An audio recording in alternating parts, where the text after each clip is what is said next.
Robert Young Pelton looks like anyone else. A married man with a wife, 2 daughters, a dog, and a home in a suburb of Los Angeles. But Pelton's not like the rest of us. Today he's telling his wife and daughters that he's decided to take yet another hazardous journey. His mission? To find this man, Ahmed Shah Massoud, the legendary Lion of Panjsher who helped drive the Soviets from Afghanistan. Now the leader of the resistance against the feared Taliban regime.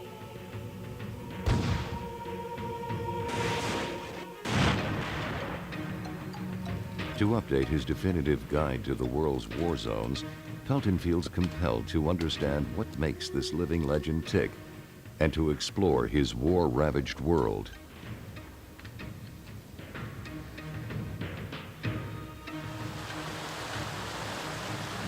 To make it there alive, he'll have to dodge rocket fire, cross borders without a passport, and trespass into war zones. His wife and daughters understand. It's what he lives for. Because Robert Young Pelton has devoted his life to traveling to the world's most dangerous places.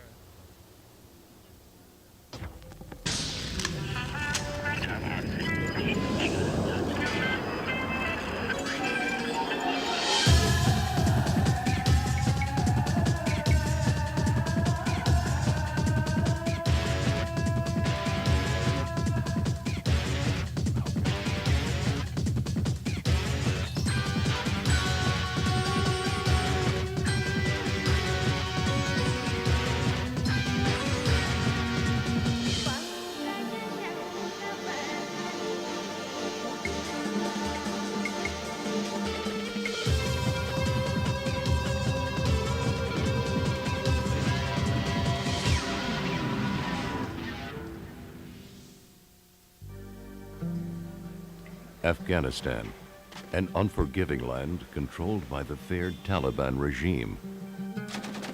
A refuge for international terrorists, including Osama bin Laden. Under Taliban rule, women have lost their jobs and their right to be educated. The crime of theft is punishable by amputation. Movies, dancing, book reading, magazines and videos are strictly forbidden. This country has more guns per person than anywhere else on Earth.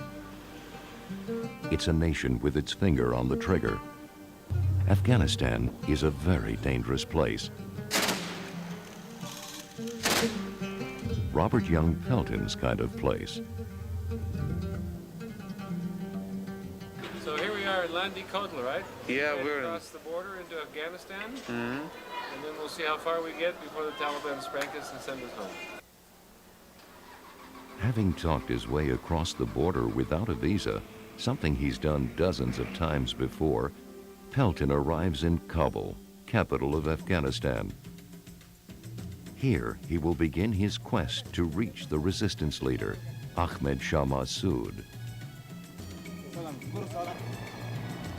In 1979, the Soviets invaded Afghanistan to support a puppet communist dictator.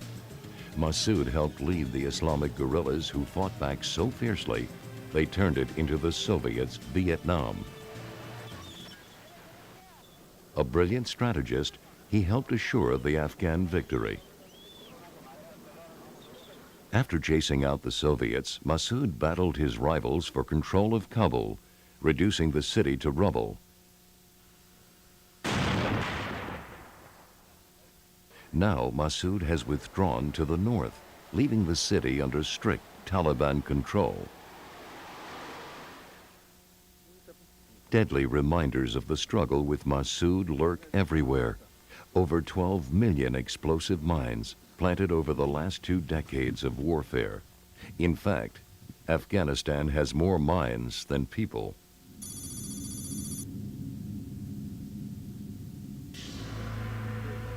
After learning about the UN's demining efforts, Pelton hopes they will help him cross the Taliban front lines to meet the Taliban's mortal enemy, Masood, leading the resistance in the north. First, if he is to survive in the most heavily mined nation on Earth, he will have to learn the grim facts of life about lethal explosives. Especially this area has In classes like this, girls as well as boys are compelled to take a crucial lesson in survival. outside a lot of UXOs, real UXOs. And we have Surprisingly, the biggest danger of mines to children isn't that they'll step on them, it's that they'll pick them up to sell for scrap.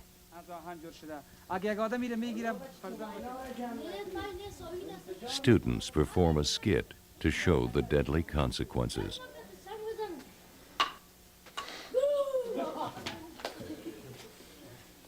Lacking sophisticated equipment to locate mines, the Afghans rely on one of nature's most sensitive detection devices. I'm in minefield just east of Jalalabad, and we're out here with MDC, seeing how they clear minefields with dogs. This is a Malinois, this is a young one, and he's learning how to sniff for mines and help clear fields. But he's kind of excited because he has a lot of visitors here, and he's a young dog. But the older dogs are doing a much better job, and he's looking like so we'll see how they do things. Each dog is bonded for life to a single handler. When it sniffs a mine, the dog is trained to stop, sit, then return directly to his handler, a technique designed to protect the dogs from harm. Once a mine is located, the deadly explosive can be blown up in place or taken to a disposal site. Pelton gets a rare look at the restricted area where unexploded mines are taken for disposal.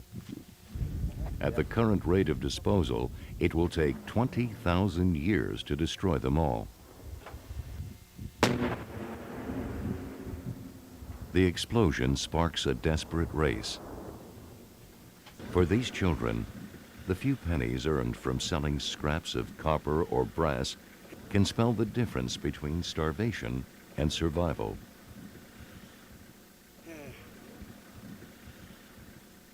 These folks are now digging for scrap.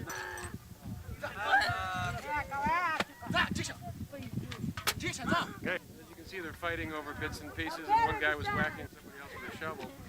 That's not the prettiest side, but it shows you the economic condition of Afghanistan. Surveying Kabul's ruins, Pelton learns the situation is considered too precarious for the demining agency to take him to the front lines. He wangles a press pass from the Taliban government. His goal? To cross the Taliban lines and reach Masood's forces.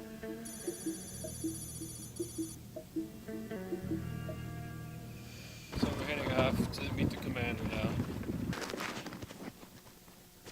It's a short walk to the Taliban front lines. The Taliban fighters believe they will go straight to heaven if they die in a holy war. One asks Pelton, if you did not come here to die, then why are you here?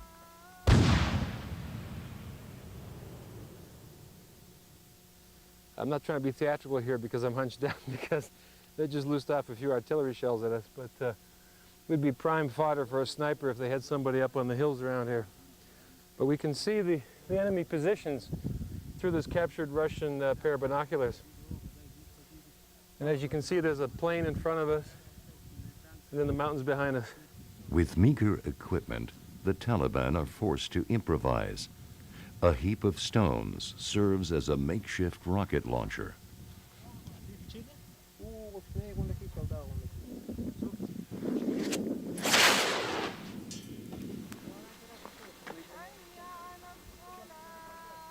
Even here, a devout Muslim chants the call to prayer.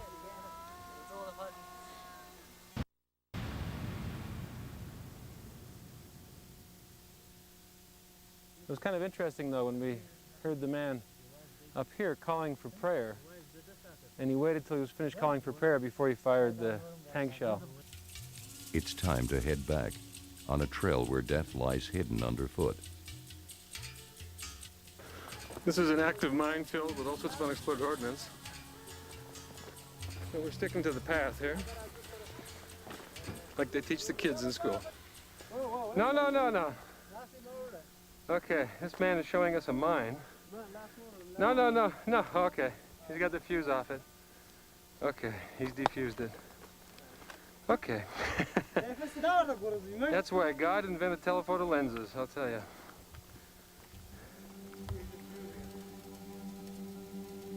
After making it across the minefield, Pelton is grateful for a cup of tea with Talib commanders. They're still concerned about hospitality, so they want us to share some hospitality and some tea with them. The tea is good, eh? But when he tells them of his plan to cross over to Masood's side, they have bad news. They explained it would mean crossing 1,000 meters through an active fire zone. Not just risky, suicidal. So close to my goal of reaching Masood, I was forced to turn back. Robert Young Pelton's goal seems unattainable to everyone but Pelton himself. It will be a year before Pelton can organize his second attempt to reach Masood. Driven by his determination to meet the charismatic leader, this time he makes a bold decision. With Masood's hard-pressed forces retreating to the north, Pelton will enter Afghanistan through the dangerous back door across the rugged Pamir Mountains, a risky shortcut to his goal, and he will do it alone. From Uzbekistan, with a combination of luck and chutzpah, he bluffs his way into neighboring Tajikistan. There, he meets up with his guide Hamrakul, a tour group leader. Hamrakul invites him to spend the night at his home. So that's the first time he's seen a foreigner, eh? So now he'll be scared forever.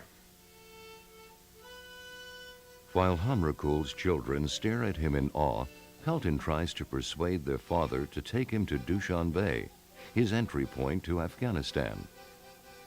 The trip is so dangerous, Hamrakul hasn't made it in 6 years, but he misses his brother there. Pelton convinces him to go. They must drive over 100 miles across the rugged Pamir Mountains to the city of Dushanbe. There, Pelton hopes to catch a train to Termiz on the Afghan border.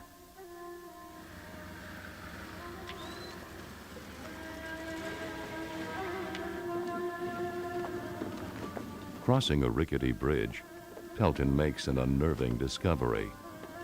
This is where the locals come to scavenge firewood.